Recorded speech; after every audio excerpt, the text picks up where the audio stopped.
You know, I wouldn't go to a trans protest or be with my sisters at a trans place and start bashing everyone else. Do you know what I mean? Because at the end of the day, we know some people are damaging more than others like that, right? But we all know that. So I don't understand why that even come up. That's what I was upset about, you know? And I felt it lost its movement and we wasn't talking as sisters and we wasn't pushing trans movement forward. It just become a bully playground, in my opinion, you know? It has. It's become a bully's playground. I mean, I don't like talking about that other creator because I've had enough of it. I'll leave them to it. I don't even want to, get on the Yeah. subject because... And I focus on my journey and try to encourage others that they're not alone out there, that there is a voice, there is a light, that, you know, these people they can talk to, genuine transgender people who will help them along in their journey through all the red tape, through all the years of waiting on waiting list for gender reassignments, no, not gender identity services, and then going through the gender reassignment process itself. Like for me, I had all my surgery done abroad and I paid for it myself. I struggled every penny because to be honest, it was really hard for me, knowing from the age of 11. Hearts in the chat for Lancashire Queen, please. Knowing from the age of 11 and not coming out into life, because back in the 1990s there was a lot of stigma, and this stigma's still around now, and it's getting worse. It's not getting better, it's getting worse. Well, I just want to say you're an absolute amazing queen, and you've got to keep going, babe. And I'm so happy that you've had your stuff done, and you're living your life as how you wanted to live your life, you know, from a young age. And you know, you still represent us in a really good way. You come on, you're a proud trans woman, and that's how it should be, you know. So exactly. I mean, I received an award last year. For my work with the transgender community, but it wasn't my award. It was for the community. I didn't take it for me. I took it for them. Because I'm helping other people,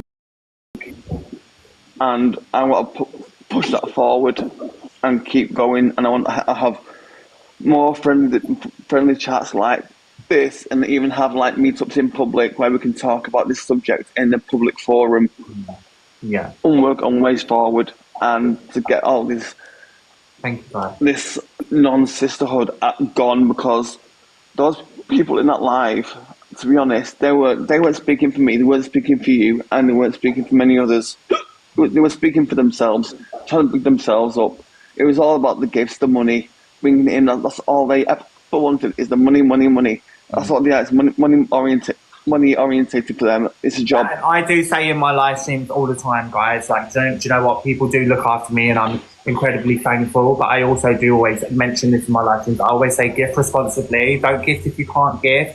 And don't do anything beyond your means. I always say that every single live stream you see me say that. I do battles here and there, you know. It does help me alongside certain things. It supports certain things, clothes, my hair extensions are not cheap. You know, there are certain things that it's gone towards. I was saving for what I was saving for. I'm not going to go into the subject because I'm going to start saving again for it. But I'm going to be doing a lot of things more privately, because when you've got a mission on here, people will go against it and try and cut you off and try and, you know. But the thing is, I think, you know, the thing on TikTok is that everyone that is live streaming, you know, has a chance to monetize anyway. There are people in the daily rankings, and I wanted to kind of speak about this a little bit. It's the simple that some people come on here but they don't want to give. Some people do, but you're never going to stop someone wanting to support you, you know. And they're not just supporting you off the fact that you're trans or this or that. Do you know what I mean? Because if you know, most people support me because they think I'm hilarious, or I just, you know. And at the beginning, I was talking a little bit more freely about my transition because I wanted people to know because no one knew who I was, because I was new on TikTok. I'm not ashamed to be who I am, and in times like this, I'll come together with my community and give my platform to people for a chance for them to say what they say. And if people want to give you a little gift on the side, let them. Do you know what I mean? But it's like, I understand where you're coming from. Is the fact that she sat there very quietly and took everything in, you know, all of it, without having anyone to say, like, without letting people speak properly. And if anything that she didn't like what they were saying, they got kicked from the box, you know. It's ridiculous.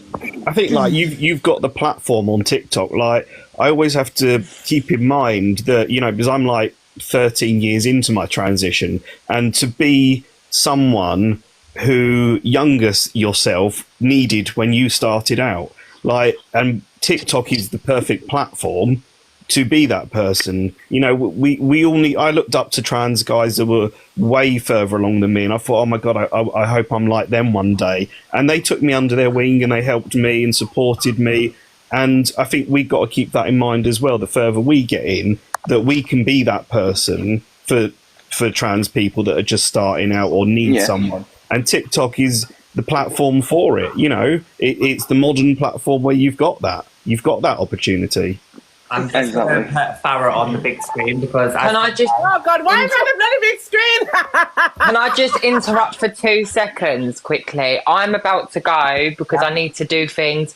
Otherwise, I'll be sat on here all night. But Savannah, when I've just come to say hello to you, I'll be in the comments, but I need to tidy up and things, so I'll listen. I'm not going to cost nobody out, Savannah, so don't worry about that one. I get that. But I just wanted to say, I think, Faye, this is, you know, from such a negative earlier, and my blood was boiling. I'm really proud of you for thinking of this idea and also trying to paint a bigger picture and a better picture for our people, you know, and also for everyone in the comments that does support us and the truth, you know, I really respect you all and I love you all. But I will now let you, Farah, get on with what you want to say. And yeah, I love you, Faye. Guys, bye everyone. Savannah will follow her before she leaves. It's her backup, but you know, find her. She's a queen. We love you, Sab. I'll speak to you bye. soon. Take care, Sab. Bye, Sab. Bye, Sab. Okay, and I'm also... I'm going to drop down as well because I need to go and get my medication and do Mez round. I hope that the hospital is all good for you, my love. And if you need anything, just give me an inbox. I hope that everything's going to go perfect and you're going to be fine. But if you need anything and anyone to talk to, just pop me a message and I'll reply to you. I'll do. Farah, I just want to say I love the earrings. Yeah, great. I've not even got any in. Looks amazing. See you later, guys. Nice to meet you. Bye. See you later. Hi, Ian. Hello, my love. I'm just going to add a few people. Hold on, go on.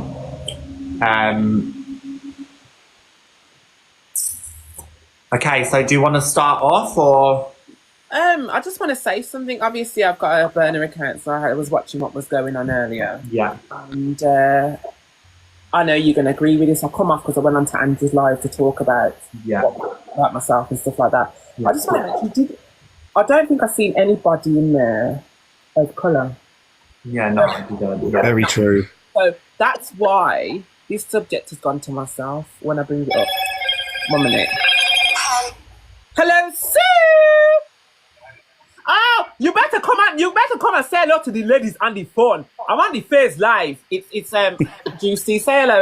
It's Juicy. You know Juicy, my friend, trans lady. Go on the live and come and say hello. Bye bye. Face, yeah. See you in a minute, darling. Bye bye. It's our juice, official juice. Oh well. Anyway.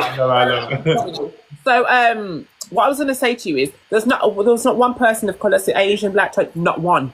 Yeah. Number 2, I missed out certain things. I missed it when you was in there because I was on Andy's live and stuff like that. Yeah. So I'm not being funny, ladies and gents. We need to come together. Yeah. Because we're in a fight. This is a fight. Yeah. Serious fight. Yeah. And let me tell you something. We won't win against this one. Yeah. But you know what? What I will say is you come up in that box a couple of days ago, and just by you coming in that, like, you've been in my box, you've been nothing but respectful to me. You've said to me, if I need any questions, if I need anything, I'll come to you because you've had your surgery done. You've been amazing with me in my transition. I've never come to you. I've never had a bad word to say about you because you've been nothing but polite, respectful, and nice to me, you know, so I'm not going to come to you. But the fact that they came for certain features and certain hairlines and certain things, I thought was incredibly rude and incredibly horrible. Like, you wear that hair in a bun, girl, because you know your hairline's stunning. Do you know what I mean? Because usually we can all pick each other apart, but where is that getting us? But what I found was really strange when she said, "Oh, Evil Queens have requested for you to be there," I thought, well, what does she want from me? Because it was only a couple of weeks ago she was sat there calling me all the names under the sun, saying I was fat, saying I was this, saying I was that. You know, so I did decline originally. It was only when it went to the left on there today when I was watching it. I wanted to see what they were going to say. Of course, I was invited to the panel. I declined, but I still wanted to see what was happening because I'm trans and I want to see, you know, it's a trans movement. What's going on? there was nothing there to do with trans people at all.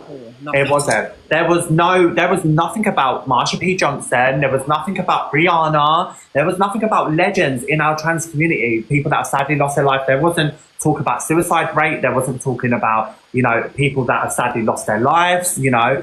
It was all the wrong things that you want to talk about trans things. It wasn't educational in what way whatsoever. It wasn't. It was talking about X work, talking about this, talking about... That's not what we need to be talking about as trans people. There's so much more to us than that. Do you know what I mean?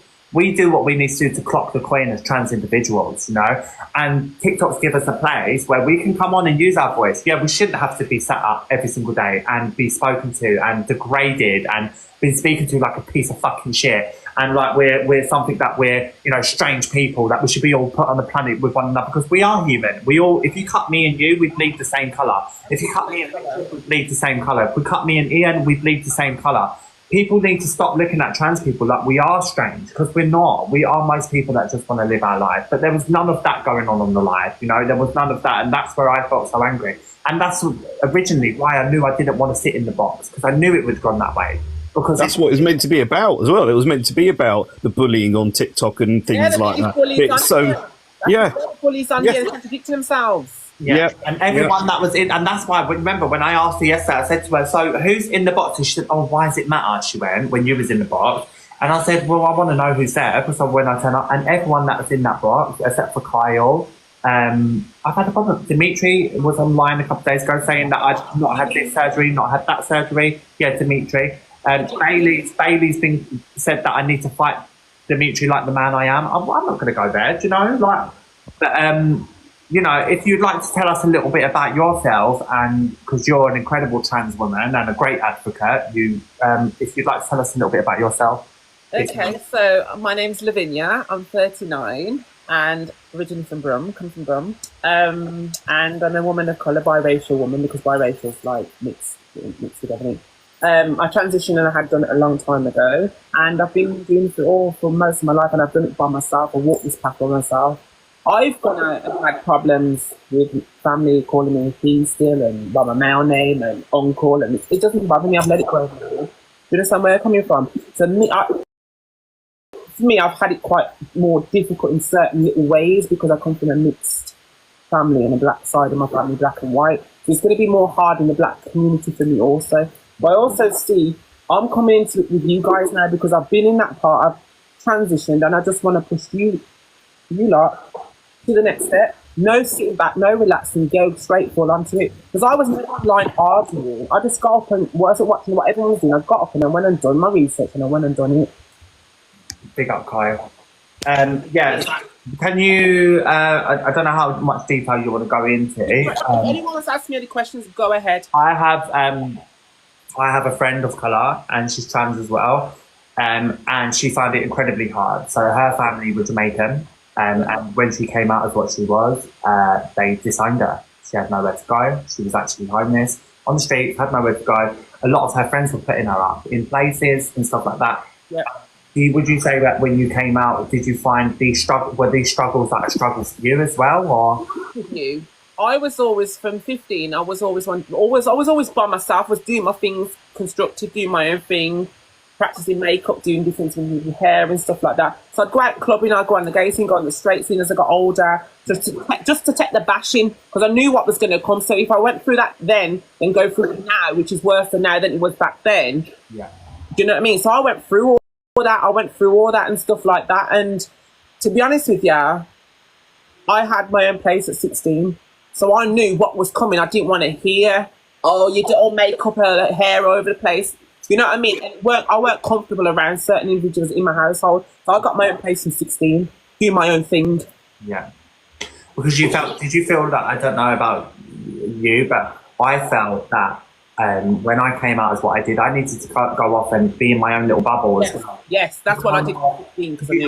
You segregate yourself from people, because it's a lot of self-work, it's a lot of understanding, it's a lot of processing that you have to do in the brain. You know, it's not just because you've got to, you know, it's a big thing, you know, and then it's the presenting yourself. I mean, I always talk about the time that I left my house for the first time, how petrified I was. You know, I was literally shaking down the road. it's a scary thing, and I think a lot of that stems from that feeling. Actually, I feel never really leaves you. You know, even probably your postdoc, but I'm sure there's probably days. Is there days where you maybe go to the front door and you think, do you do like a breath, or do you do anything like before you leave? Or you know what it is for me, because I do meditation. I teach also as well with people that are going through things like this. Also, I would do a deep meditation. So when I do my deep meditations, it's like I will literally go that deep that no one focus on myself. That's how I put like a shield around me, so I don't get that. Do you understand where I come from? That's why I don't get harassed in the street or anything like that, and I don't want that to happen with my brothers and my sisters like you lot. Do you know what I mean? So even the main one for me is when I'm walking out sometimes, and where I live, you've got like the black teenagers and the kids that come from school, stuff like that. If I get clocked, that's the abuse. But I have never had to go through that.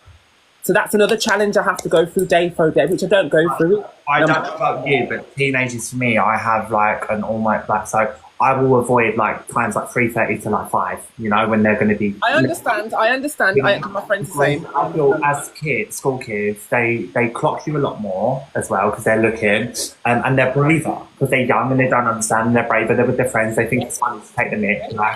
And I actually had an incident that happened in my high street where they were throwing stones at me. I got them arrested, believe it or not. Yeah, I was being stoned in my high street. Throwing stones at me. There was mud all over my brand new coat. I just bought this brand new beige coat. Never had a women's coat before. It was one of my first women's coats. I was walking down and I had my little wig on, you know, and I was only about 2 months transitioning. And they threw stones at me and I thought, at this point, because I was so new to it, I thought if I don't make a stance for myself, and they were calling me a GAY boy, oh, you effing GAY boy. And I was like, I'm a trans woman, you know, I just started my hormone. But I was still trans, you know, because I had started the process. And I was so angry, but I felt I had to, you know, I had to like defend myself. And I didn't let the buses go. Like, they ran off. I was chasing down the high street. The police turned up, and I got them arrested. And when I got them arrested, they were going, no! And I was like, yeah, cry, bitch. Now you know how it feels, how I felt, because I was on my own going to get a kebab done. I wasn't doing anything. You know what I mean? And yeah, they got arrested and they were given whatever they were given. I think it was like, you know, because they were like 16. They were like 15, 16. Yeah. But they were given like, they were, what is it, like community service sort of things like that. Yeah. Fine. So, you know, but then, not a kebab, honestly, but it, you know, I'm like scarred from that. So anytime I see teenagers, I cross the road, I do diversions, darling, I go down side alleys, I just, you know, and I feel this with a lot of trans people, we almost get a sixth sense. You know what I mean? You know what I'm, whereas like you spot danger, you spot things more than the average person. You're constantly on the look on the surroundings because you're worried, you know. And I feel that never leaves us because we're always looking in at. Gotta be alert. Ears, eyes, everything. Alert, 24/7. So do you get clocked often? I can't imagine. Not really as much anymore. I'm not gonna lie, unless I'm going out. Then I do. Yeah, when I go out and I've got high heels on, yes, I do. But I'm going to Manchester in about probably 2 weeks with Juicy. We're going out to Manchester. If anyone wants to go out on the night, if you're not doing nothing, you're more than welcome to come. But I'm just saying, even when I go out with Juicy, we've gone out to straight clubs, and I tell you something, we had the best laughs. And I've actually fought straight men while I've been dressed as who I am. So I've had like Jamaican people in a Jamaican club.